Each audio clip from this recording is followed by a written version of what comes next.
Greece, Not good. No. Greece left Wembley then with all 3 points in the Nations League in Lee Carsley's third audition for the permanent England job. And eyebrows were raised even before kickoff when he chose to start without a single recognised striker, despite having Oli Watkins and Dominic Solanke on the bench. He instead tried to shoehorn, let's get this right, shall we? He instead tried to shoehorn Cole Palmer, Bukayo Saka, Phil Foden, Anthony Gordon and Jude Bellingham into the same 11. talkSPORT's voice of live football, Adrian Durham, joined us earlier this morning and had this to say on Carsley's team selection. Into the senior job and you put out a team as shapeless and as hopeless as that. I wonder what he's been doing in his coaching career. I wonder what he's been doing when he was getting badged up. It was an utterly bizarre selection. I didn't get it at all. I think it was the kind of selection that would annoy players who were left out, thinking, well, why am I not in that side? It was a team that even me, a layman, I'm not a football coach. I'm not badged up. I never played the game, to use that age-old comment. All right, so that's what Adrian had to say. England fans, it's now your turn to join the show. 03717 2233 44. In fact, it doesn't have to be just England fans, of course, but Lee Carsley says he wants to hopefully go back to the under-21s. Is that where you want him to go? Or do you think, come on, it's one Looks game, like he wants to. let's give him another chance. Alex Crook, our chief football correspondent, morning, has Alex. joined us. Good morning. How are you? I'm all right. Well, Have you got some breaking news? relatively okay. Yeah, I've been doing some digging this morning on where the FA may go after that debacle last night. Not just on the pitch with that bizarre, in my opinion, tactical change, but also some of the stuff that Lee Carsley was saying afterwards about the fact he hopes to return to the under-21s. It's brought into sharp focus who might be named as Gareth Southgate's permanent successor. And I understand there's still a reluctance on behalf of the FA to pay any form of compensation. I think Eddie Howe would be the name this morning on a lot of England's fans' lips. That's going to cost about £5 million to get him away from Newcastle. Plus, I think he would command a bigger salary than what the FA were paying Gareth Southgate. And there seems to be a concern that if they do spend big on this appointment, then maybe they'll get a bit of a backlash. Perhaps the money could be better invested in grassroots football. So it's a difficult one, isn't it? What I can also confirm from making inquiries this morning is that neither Howe nor Graham Potter have been approached by the FA about the England job. So interesting times, I think. It's a massive appointment, isn't it? And for me, Eddie Howe is the obvious candidate, but as I say, financially maybe a difficult one to do. Okay. I think they need someone who knows how to get the best group of players and change the game during the game and pick the right team before it and use the weapons they've got. The argument against Gareth was he doesn't know how to use the weapons he's got. We're still playing negative football. So you need someone who does. Ancelotti, Klopp, Guardiola, I'm just naming them. Obviously, you might not get them. Again, though, in terms of a salary, Pep Guardiola, I think, will leave Manchester City at the end of the season. It would be a surprise if he didn't. So maybe the FA keeping their powder dry and thinking, right, if he's leaving, we don't start World Cup qualifiers until March. Maybe we do go for the big name. But he's going to command probably the biggest salary. Well, it will be the biggest salary the FA have ever paid for a manager. And again, financially, I'm not sure they're in a position they can do that. All right, Alex, thank you for that update. You'll be on at 10. I will. Imagine, Myself, with Sam and Troy Deeney. Oh, well, there you go. So there'll be Nice. more on that to come. But we want to get to your calls this morning because loads of you have been patiently waiting to have your say on England and where they are right now. Let's get to Daniel, who's a Liverpool fan. Daniel, good morning. How are you? Morning, Daniel. Good morning, both. How are you today? Very good. Very well. So where do you stand on this whole conversation that everyone's having right now about England and Lee Carsley? Well, everyone, in my eyes, everyone's got what they asked for, yeah? Okay. Everyone keeps talking about we need a manager to take us forward. Gareth did. We haven't seen a final in how many years? Gareth got us to 2. He took us forward, yeah? We should have left him to build on what he was building. Now he's gone, yeah? Lee came in, first 2 games he's won, everyone was praising Lee. Look at the style of football, everything. He's lost, and look what's going on. He doesn't know what he's doing. How's he got these badges? This is what happens when you put someone who's inexperienced into a top job. Daniel, can I just ask you, as a fan, are you more concerned on the style of play or the results? I'm more concerned on the style of play, bit of the results as well, yeah. But I'm also concerned about some of the players, Dean, and I'll touch quickly on that. I grew up watching people like Dean Saunders, Vinnie Jones, John Barnes, real footballers in my eyes.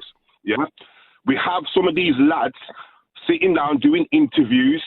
Yeah, subliminally disrespecting Gareth Southgate. Oh, now I'm being loved by a manager. Now let's be real. It's international football. We all know when there's a tournament, there's a possibility you might not get picked. Or if you do get picked, there's a possibility you might not get on the pitch to play. The tournament is about a squad. People like Dean Saunders, Stuart Pearce, so you lot wouldn't be doing interviews afterwards going, well, you know, I feel loved now by another manager and he's great when he... No, you lot would have dug your heels in, got back in that team and made the world see that shouldn't have been left out or should have been played. Daniel, great call. Thank you thanks, for your Dan. thoughts this morning. That was Daniel, then a Liverpool fan. Let's get to a Birmingham fan. Adam is waiting to speak to us. Adam, how are you? Hi, Adam. Oh, are you okay? Yeah, we're all good. Thank you. Come on then, tell us what you have to say.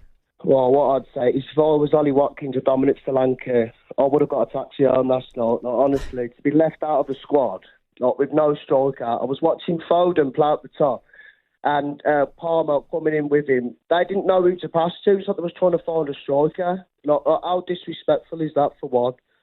Well, if I was his manager, Oli Watkins, I've tried to think about this morning. If I was his manager, what would I say to him this morning?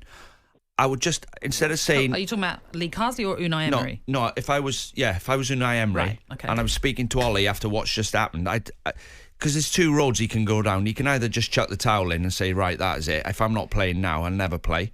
Or I would say to him, well, just get out there and try and score 10 in 10 games and just show the manager he's wrong. He can't not pick you if you go down that road. That's the only thing I could say to him, but I'd understand his disappointment.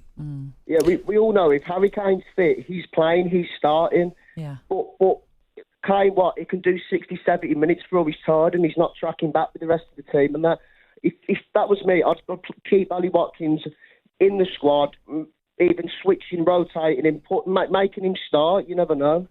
I wouldn't play Dominic Solanke, though. That's the one thing I will say. Oli Watkins is in top form last season and this season as well. See, strikers, centre forwards don't care if they're involved in the game. Proper strikers only care about scoring goals in the 6-yard box. They don't try and get involved in the game. They stay away from it if possible. Well, midfield players who play up, they get bored. They want the ball. So Bellingham, Foden, they're coming to get the ball all the time. You need people who are going to run. But isn't that what Harry Kane, sometimes his problem was? That sometimes he would drop deep because he wanted the ball. I don't know who's telling Harry Kane to come that deep, but if I was him, I wouldn't come that deep. Adam, thank you very much. Let's get a Scotland perspective on this. Richard, hello. Hi, Leo. Thank you for joining us, Richard. Maybe you can be the measured view for us, perhaps. The clearly jealous one. Obviously, Scottish fan. They love the Premier League. The money, the finances that you guys have is just insane. But I mean, you are so intent on imploding. You are waiting for Luke Shaw to come back. So who's the natural person who's going to take his place? And you keep hearing about when's he going to be fit, when's he going to be fit. But the person who goes in there and plays, he's going to be saying to himself, I'm only here till he comes back. So is he going to give his all? Is he going to want to play every week if he knows he's just going to get replaced? They need a left back because the football they play, and you're going to end up as left back crossing balls from the byline. If you can't kick it with your left, they want to play a centre back at left back. You know, they want to play a centre back at right mid in the right back area. I mean, who is the next English left back who already plays the position every week, doesn't need to be coached or whatnot, and just plays it? Richard, you're right. Yeah. It's a problem area. It's been a problem for a while. Thank you very much, Richard, for your call this morning. I mean, some player that I would back who isn't yet, the problem is he's not yet fit, Rico Henry. And he's like him, don't you? He's terrific. And honestly, I do think he was on the cusp of getting. Do you think he's better than Luke Shaw? I think I love Rico because I think 1-to-1 he's brilliant when it comes to defending. He can bomb up and down the wings. He's a player that we miss, and I do think he was on the cusp of an England call-up, but he got that injury last season, so missed out, unfortunately. Look, he's not going to be to everyone's taste. I'm sure there'll be a lot of people listening in right now going, don't be so ridiculous. but I feel like he deserves a chance because when he is on top form, I think he's one of the best fullbacks, certainly in the league. But look, we still want your phone calls this morning, your views on everything that you saw last night at Wembley, and also on that breaking news that we brought you just moments ago through Alex Crook. The fact that the FA have suggested that money might be an issue if it comes to prizing someone like an Eddie Howe away from Newcastle. Would you still be saying, doesn't matter, go for it, whatever it costs, pay the money for Eddie Howe? Or do you agree that whatever that compensation fee might be, plus his wages, would be simply too much for the FA to pay? talkSPORT Breakfast, waking you up Monday to Friday morning from 6 a.m.